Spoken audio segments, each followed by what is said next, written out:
আসসালামু আলাইকুম। আজকে আমি আপনাদেরকে দেখাবো কিভাবে SSGQOLD থেকে ONU MAC ব্যবহার করে রাউটারের MAC বের করবেন। তো ১ম এ আমরা OLD তে লগইন করে নিচ্ছি। তো ১ম এ আমরা OLD তে লগইন করে নিলাম। এখন আমরা ONU টেবিলে যাব। ONU টেবিলে গিয়ে আমরা ONU MAC যদি আমাদের কাছে থাকে সেটা আমরা এখান থেকে ফাইন্ড দিয়ে ফিল্টার করে নিতে পারবো। হ্যাঁ? তাছাড়া আ আপনার যেহেতু এখন আমি কোনো ম্যাক নিয়ে আসিনি। আমি দেখাবো জাস্ট randomly যেহেতু আমার ২ টা অণুতে দেখতে পাচ্ছি এখানে লেজারের প্রবলেম আছে। তো আমরা এই অণুর সাথে কোন রাউটারটা লাগানো আছে সেটা আমরা ফাইন্ড করার চেষ্টা করব।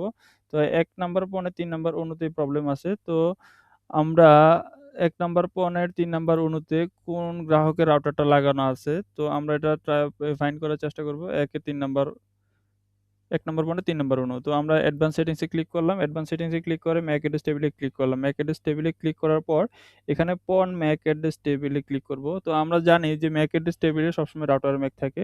তো পন MAC অ্যাড্রেস টেবিলে ক্লিক করার অর্থ হলো আমরা পন ওয়াইজ রাউটারের MAC বের করব। তো আমরা চাইলে এখান থেকে স্পেসিফিক ভাবে পনের অণুর MAC ও বের করতে পারি, আবার অল করেও বের করতে পারি। তো আমরা যেহেতু জানি যে ১ নাম্বার পনের তো আমরা ১ সিলেক্ট করে নেওয়াটা আমার জন্য সহজ হবে। কেননা ফিল্টার করলে এতে খুব দ্রুতই আমি আমার কাঙ্ক্ষিত যে রাউটারের ম্যাকটা আছে সেটা পেয়ে যাবো। তো ১ এর ৩ নাম্বার অণুটা কোথায় আছে? তো আমরা দেখতে পাচ্ছি এইটা হচ্ছে ১ এর ৩ নাম্বার পণ।